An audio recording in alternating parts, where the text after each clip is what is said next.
তাণ্ডব সিনেমার নায়িকা সাবিলা নূর হবে কিনা তা নিয়ে কিন্তু অনেক মতামত ছিল। গণমাধ্যমে এ নিয়ে কিন্তু পরিচালক বা সরাসরি অফিসিয়াল ভাবে কেউ কথা না বললেও এমন কিছু ছবি ভিডিও অনলাইনে ভাইরাল হয়েছে যার ফলে আমার কাছে মনে হচ্ছে পুরো তাণ্ডব সিনেমাটাই যেন আমি দেখে ফেলছি। বিভিন্ন ছোট ছোট ক্লিপ শাকিব খানের ভক্তরা বা অনেক মানুষরা এতটা পরিমাণে অনলাইনে ছেড়ে দিয়েছে যাতে তার লুকিং, তাকে কেমন দেখা যাচ্ছে, কোথায় কি হচ্ছে, এভরিথিং এবার খুব ফ্লাশ হয়ে যাচ্ছে। ধরেন যে শুটিং এর ক্ষেত্রে আমরা লাস্ট যে সিনেমা দেখলাম বরবাদ, এর কোনো অংশই কিন্তু আমরা পাইনি। ধরেন দুই একটা ক্লিপ সামনে এসেছিল, এর ফলে এর আকর্ষণ কিন্তু যতক্ষণ পর্যন্ত অফিসিয়াল টিজার না দেখেছি পাইনি। তুফানের ক্ষেত্রেও দুই একটা ছবি ভাইরাল হয়েছিল, কোনো ভিডিও ভাইরাল নেই। এবার তো পুরো শুটিং এর ভিডিও ভাইরাল করে দিছে, মানে একের পর এক একটা সিন সামনে চলে আসছে, নায়িকার সাথে তাকে কেমন মানাবে, নায়িকা কেমন ভাবে আসছে, যেহেতু নাটক বা ওয়েব সিরিজের একজন অভিনেত্রী শাবলা নূর, তো ওনাকে আসলে সিনেমা বা বড় পর্দায় কেমন দেখা যাবে, পুরো পুরো বিষয়টাকে একেবারে সামনে এনে দিয়েছে।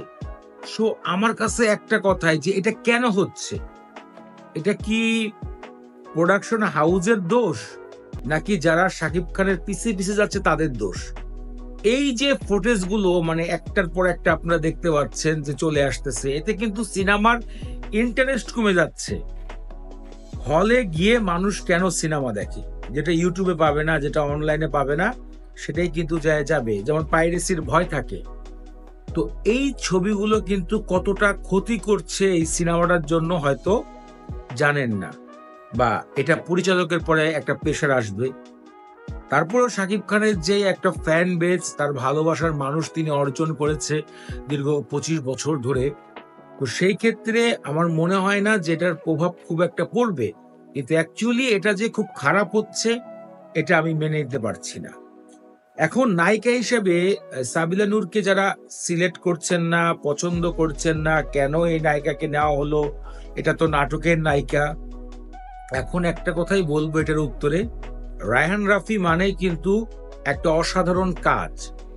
আপনারা যদি বরবাদ দেখে থাকেন, বরবাদে হচ্ছে কাল্পনিক জগৎ, পুরাটা 100% কাল্পনিক জগৎকে সামনে দিয়েছে। পরিচালকের যেটা মনে হচ্ছে সেটাই করছে নায়ক।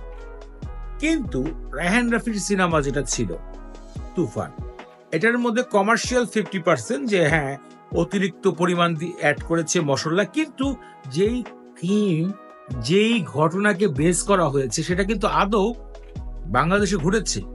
ধরেন কোনো না কোনো গ্যাং এরকম ভাবে বা কোনো একটা মাফিয়া তৈরি হয়েছিল, সেই ঘটনাটাকে নিজের মতন ময় মশলা দিয়ে নতুন একটা রেসিপি উপহার দিয়েছিলেন রায়হান রাফি। কিন্তু মেহেদী হাসান কিন্তু এমন নয়। মেহেদী হাসান ধরেন একটা গল্পটাকে ধরে তার মনের মতন করে, যেটা মনে হয়েছে যে হেলিকপ্টার নিয়ে নায়ক চলে যাচ্ছে, কোনো সরকার নাই, কোনো কিছু নাই, মন্ত্রী মিনিস্টার মাইরে ফেলতেছে।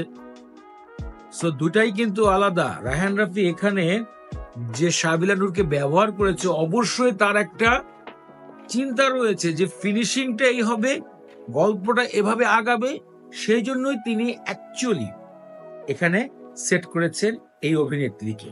না হলে কিন্তু রায়হান রাফি চাইলে কলকাতার থেকে যে কোনো একটা নায়িকা নিয়ে বসাতে পারতেন। যেমন লাস্ট টাইমে তুফানে আপনি মিমি চক্রবর্তীকে দেখেছেন কিভাবে তিনি ইউজ করেছেন। আমার মনে হয় মিমি চক্রবর্তীর one of the best movie এটা ছিল। সো এটাই বলতে চাই যে এখানে নায়িকা হিসেবে যাকে সিলেক্ট করেছেন, আমি মনে করি রায়হান রাফি এটাকে নিয়ে একটা খেলা তৈরি করছেন এবং এটাকে আমাদের নতুনভাবে উপহার দিবেন, এই আশাই আমি আসলে করছি। কিন্তু যেই বিষয়টা আসলে আমার কাছে অ্যাকচুয়ালি খারাপ লাগছে সেটা হচ্ছে এই যে ভিডিও ফুটেজগুলো একের পর এক ভাইরাল হচ্ছে, এটা সিনেমার জন্য মোটেই ভালো নয়। আমার কাছে যে তথ্যগুলো ছিল তাণ্ডবের, যে বিষয়গুলো ভালো লাগলো, যে বিষয়গুলো খারাপ লাগলো, সেগুলোই আপনাদের কাছে ভিডিওতে শেয়ার করলাম।